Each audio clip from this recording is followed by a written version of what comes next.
Dear Mom, this summer the food is much worse than it was last year. The French fries are soggy and they only have purple cuts. For people to see? What are you looking for people to see? I mean, we just started choreographing the numbers. Well, I didn't choreograph it, we started learning. But I like this one dance break where you have a partner and you get to partner together. Yeah, the opening number is really cool.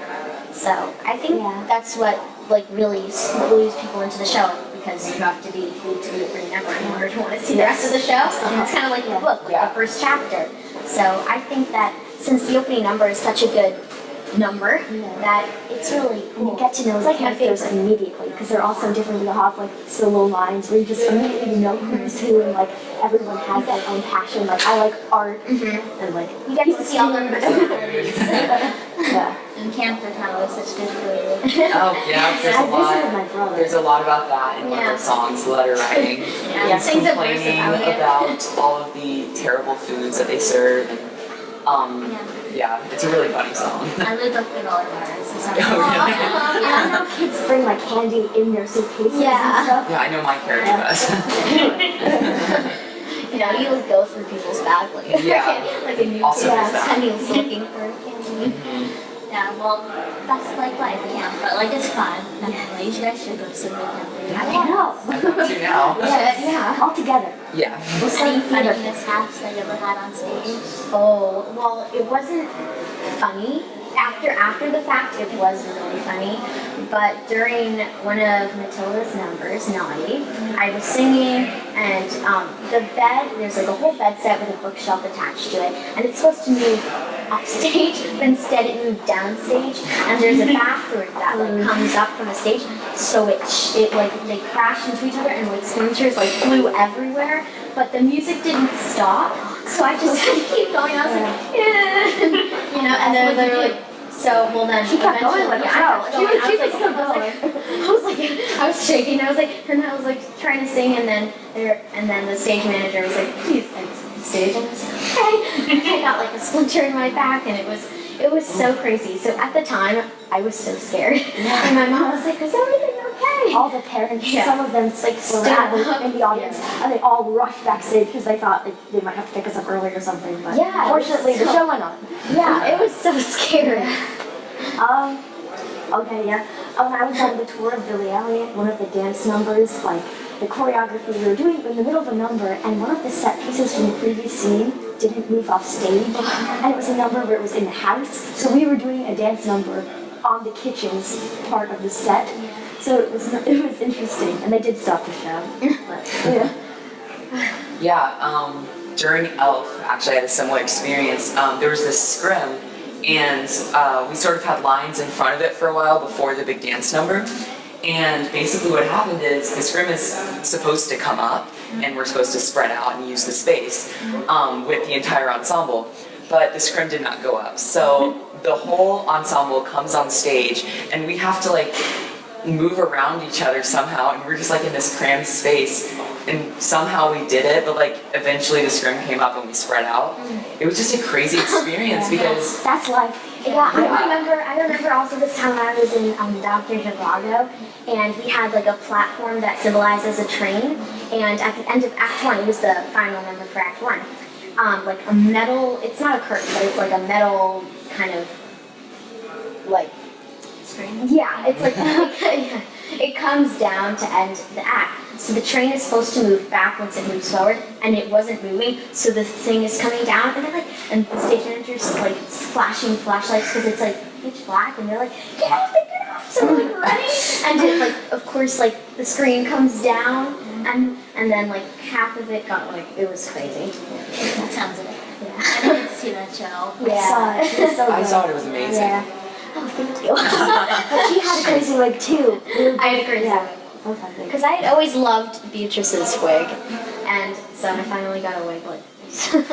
When you're in that part, does she really turn you around? She does. That was me being propelled around in circles. And then where do you go? Because you can go flying up. Well, I land in the audience.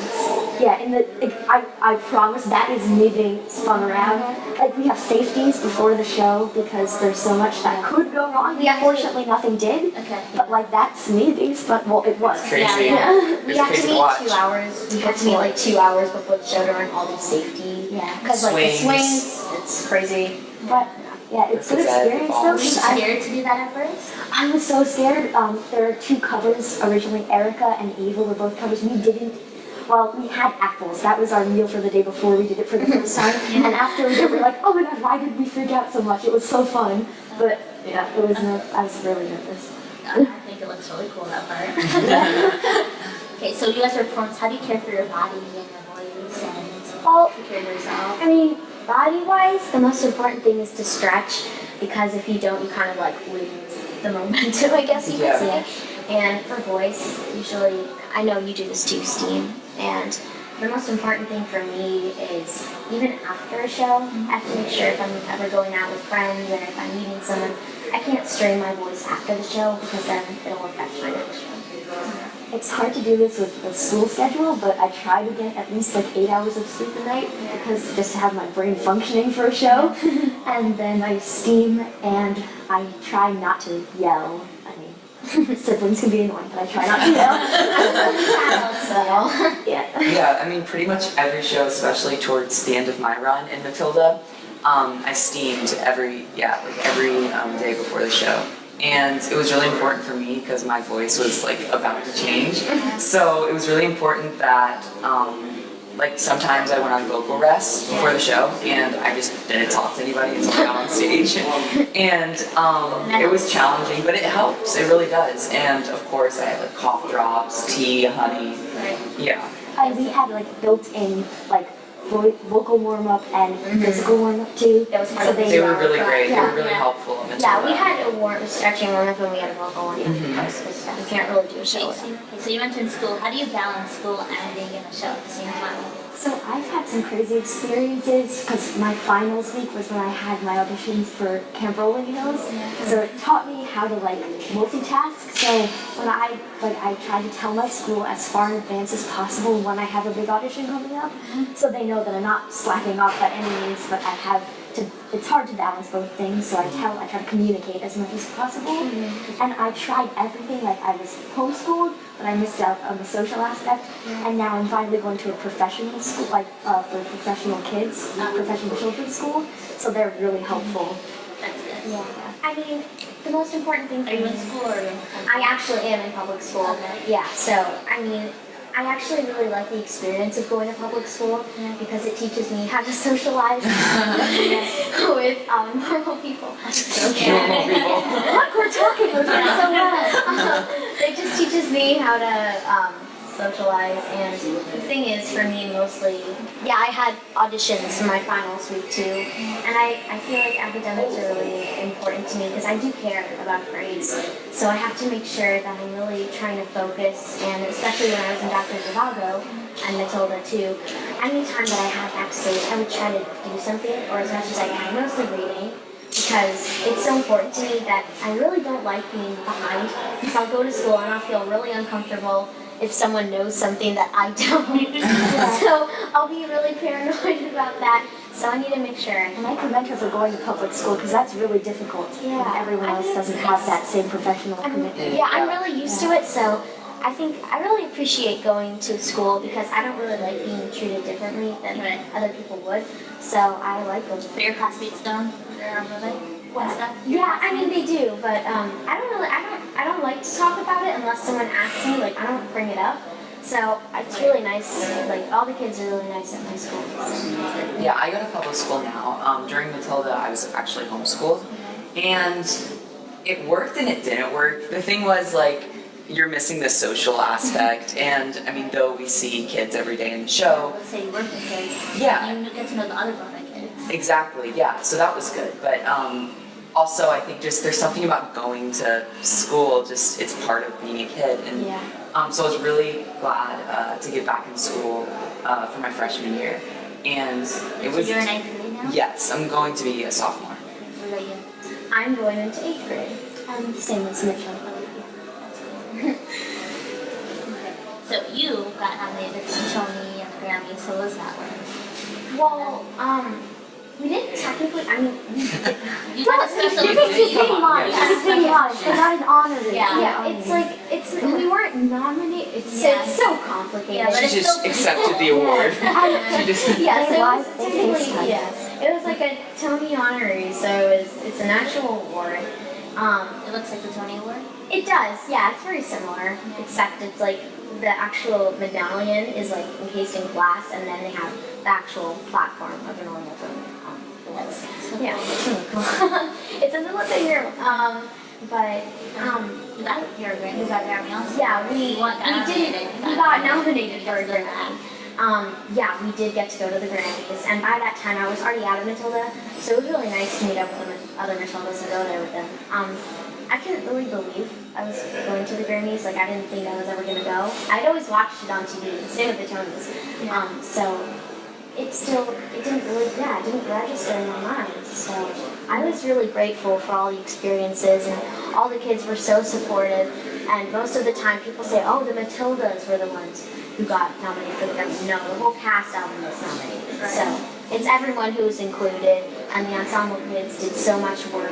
So Yeah, you guys And they do a lot of FaceTimed dancing. us. Yeah, they FaceTimed us from like the red carpet, and yeah, we were about to go on stage, but we made time to call them before Yeah. I went to the Grammys. Yeah. That's pretty cool. Okay. But you said you shared your role also for Matilda? I didn't share it. We have, so we call them the two teams almost. They're the swings who perform twice a week, and we call them the monkeys. Like we had animal names to them. Because for kids, it's easier to think about Giraffes. this. Yeah, we were the giraffe Giraffes. team. Okay. Yeah. So whenever, like, I'm so thankful that they were there, because if my voice was hurting or if I had a minor injury, it's just good to have someone backstage, like a friend that would be able to go on at any Like time. your swing, so like, Yeah, that's that's fine. the good thing about it was that they were guaranteed 2 performances, because Yeah. one for one role and one for another role, which was good because they weren't just sitting around. Yeah. They were doing a lot of work. Not every swing gets that opportunity. Right, yeah, I I thought that was really cool of them Yeah, it was to give amazing. them that opportunity. And Yeah, the that good is. thing about And Matilda, you shared your role. yeah, for girls. yeah, and the good thing is that, in Matilda, everyone was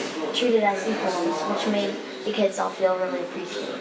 Yeah, that's cool. Was it because I'm so child laws that you guys had to share so much? I mean, I think it was just like a humane thing to do, because we're kids who had schoolwork, and that was another thing. It's just, like you said, balancing the two things is so difficult, so they had tutoring on site, so that we could, if on our standbys, if we ever needed it, we could have tutoring time. Yeah. That is good. Okay, so you guys have always been in shows that work with a lot of kids. So what's that like? Have you ever worked with any like adults? And it's Well, that's I've done smaller productions with just adults. Like we had what? Dr. Broadway. Yeah, there were only 3 other kids in that. Which I'm still with kids, but I've done shows where I haven't been with any kids at all. I've just been with an adult cast. I did 2 productions Is with. that better or easier?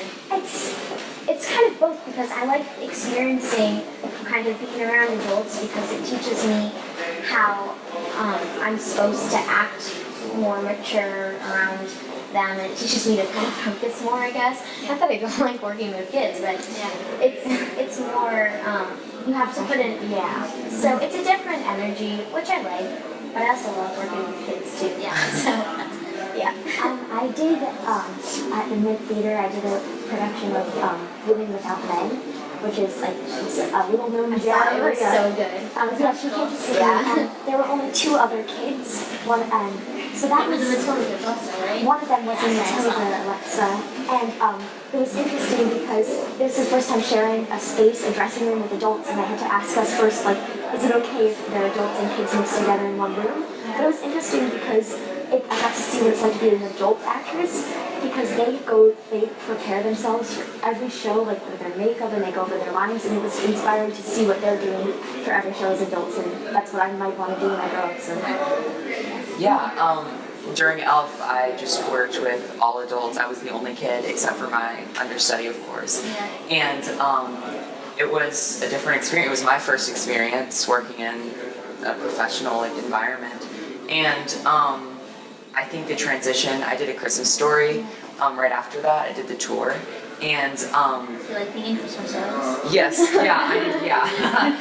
But basically, it was just a whole different experience. I mean, like in A Christmas Story, we were basically, I mean, all like together, all the kids. Oh Yeah. my god! If there were 4 of us, we'd make a quad, and that'd be cool.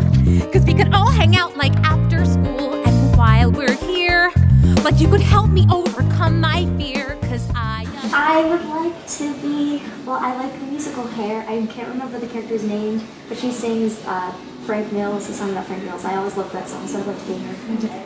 I'd actually like to be King George and Hamilton. Yes. But yeah. If she's gonna be Eliza, I'd be like Peggy or Angelica. And Yes. We're the next Yeah. cast of Hamilton.